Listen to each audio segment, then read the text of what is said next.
जब से green revolution या व्हीट रेवोल्यूशन हुआ है, तब से हम देखते आ रहे हैं कि हमारी सुबह की शुरुआत से लेके रात तक हमारे घर में रोटी यही एक चीज है जो कॉमनली बनाई जाती है और खाई जाती है। फिर चाहे वो दूध रोटी हो या सुबह चाय रोटी हो या सब्जी रोटी हो, हर मील में या हर वक्त रोटी एक ऐसा कॉमन फैक्टर है जो हम जितना भी देखें कंटिन्यूअसली हमारे घर में बनता है और खाया जाता है। पर जब बात आती है डायबिटीज की और आपको जब हम सलाह देते हैं कि आपको आपका कार्बोहाइड्रेट कंटेंट या कार्बोहाइड्रेट प्रोपोर्शन कंट्रोल करना है, तो ऐसे में सुबह से लेकर रात तक क्या सिर्फ और सिर्फ गेहूं से बनी रोटी खाना ऑप्शन ये ठीक है या नहीं है? क्योंकि इसमें कार्बोहाइड्रेट कंटेंट भी ज़्यादा होता है और आजकल जो हम देखते हैं कि गेहूं में जो प्रोसेस किया जाता है, तो क्या ये सारी चीज़ें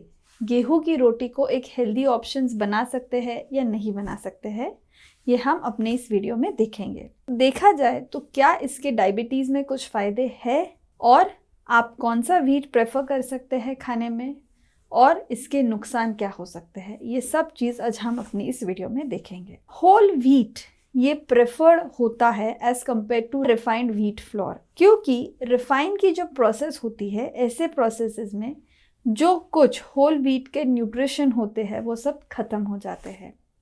इसीलिए साबुत गेहूं की रोटी खाना एक आपके लिए हेल्दी ऑप्शन माना जाता है। अगर हम देखें गेहूं की न्यूट्रिशनल वैल्यू क्या होती है, लगभग 100 ग्राम गेहूं में हमें 340 कैलोरीज, 72 ग्राम कार्बोहाइड्रेट्स, 13 ग्राम्स प्रोटीन और 10 ग्राम्स फाइबर तक मिलता है। गेहूं का ग्लाइसेमिक इंडेक्स लगभग 52 टू 55 की रेंज में होता है, जो इसे लो ग्लाइसेमिक इंडेक्स वाले फूड लिस्ट में डालता है, जिसका मतलब जब आप गेहूं की रोटी खाते हैं तो ये आपके शुगर लेवल्स तुरंत स्पाइक नहीं करती है। तो गेहूं की रोटी खाने के फायदे क्या हो सकते हैं? क्योंकि ये कार्बोहाइड्रेट का एक बहुत ही अच्छा स्रोत है, इसीलिए गेहूं की रोटी खाने से आपको तुरंत एनर्जी मिलती है। तो जब आप रोटी का सेवन करते हैं तो आपके एनर्जी लेवल्स बने रहते हैं और ये आपको दिन भर काम करने के लिए हेल्दी रखने में मदद करते हैं। गेहूं में उच्च मात्रा में फाइबर मौजूद होता है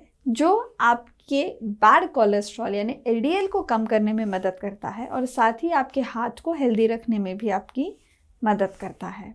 गेहूं में मौजूद पेरोलिक एसिड और लूटिन नामक एंटीऑक्सीडेंट्स हमारे शरीर में फ्री रेडिकल से होने वाले बैड इफेक्ट्स को कम करने में भी हमारी मदद करते हैं। गेहूं में मौजूद इनसॉल्युबल फाइबर्स हमारे पचन शक्ति को यानी हमारे पाचन क्रिया को सुधारने में मदद करते हैं और साथ ही शरीर में बैड कोलेस्ट्रॉल लेवल्स को कम करने में भी हमारी मदद करते हैं। गेहूं की रोटी में मौजूद फोलेट और आयरन हमारे शरीर में हीमोग्लोबिन सिंथेसिस में भी हमारी मदद करते हैं और जिसके कारण अनीमिया जैसी प्रॉब्लम्स कम होने में भी हमें मदद मिलती है और साथ ही आरबीसीज यानी रेड ब्लड सेल्स और वाइट ब्लड सेल्स के काउंट में इम्प्रूवमेंट हमें दिखाई देती है। गेहूं में कई तरह के विटामिन्स और मिनरल्स भी मौजूद होते हैं।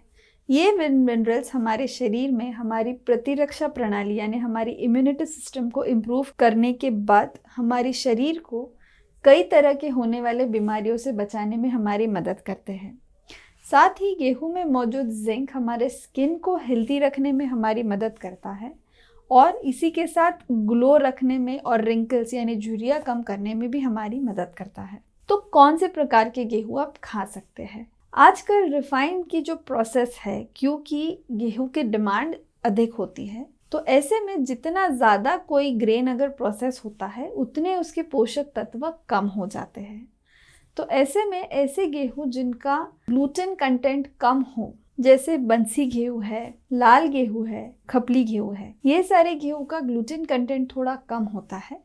तो आप इसे रेगुलर बेसिस पे अगर रोटी खाते हैं तो आप इन गेहूं का इस्तेमाल करके आप रोटी बना सकते हैं। दिन में आप कितनी रोटी खा सकते हैं? तो आपको आपकी डाइट में एक वक्त पर 1 से 2 रोटियों को सीमित रखना बहुत ज़रूरी है, क्योंकि आप जितनी ज़्यादा रोटियां खाएंगे उतनी ज़्यादा आपकी खाने के बाद के शुगर लेवल्स बढ़ने का खतरा बना रहता है। हमेशा आपको ध्यान रखना है कि जब भी आप रोटियां खा रहे हैं, आप इसे विटामिन और प्रोटीन रिच फूड के साथ लें। अगर आप रोटी खा रहे हैं तो ध्यान रखें कि आप उसके साथ कोई सब्जी, दाल और सैलड्स ज़रूर लें। अगर आप लंच में रोटी खा रहे हैं तो आप आपके डिनर में किसी दूसरे ग्रेन से बनी हुई रोटी का इस्तेमाल कर सकते हैं। फॉर एग्जाम्पल ज्वार से बनी रोटी या जौ से बनी रोटी। तो जब आप इस तरह से आपका खाना रोटेट करके लेते हैं तो आपको हर अनाज में से मिलने वाले पोषक तत्व मिलते हैं और साथ ही आपको आपके शुगर लेवल्स कंट्रोल करने में भी मदद मिलती है।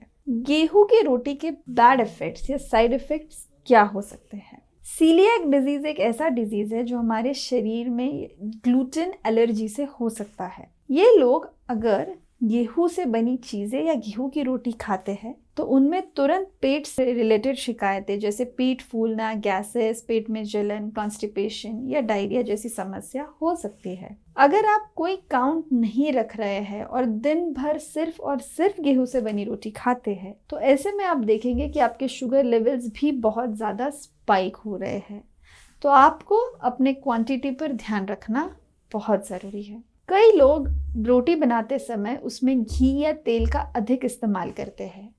अगर आप ऐसे करेंगे तो इससे आपके कोलेस्ट्रॉल लेवल्स भी बढ़ सकते हैं और साथ ही कोलेस्ट्रॉल लेवल्स से आगे होने वाले धोखे भी बढ़ सकते हैं। ये ज़रूर ध्यान रखें कि जब भी आप खा रहे हैं रोटियां या और कुछ, आप आपके खाने के 2 घंटे के बाद की शुगर ज़रूर नापें, जिससे आपको पता चलेगा कि क्या रोटी खाने के बाद आपकी शुगर्स बढ़ रही है या किसी और अनाज से बनी रोटी खाने के बाद आपकी शुगर्स बढ़ रही है।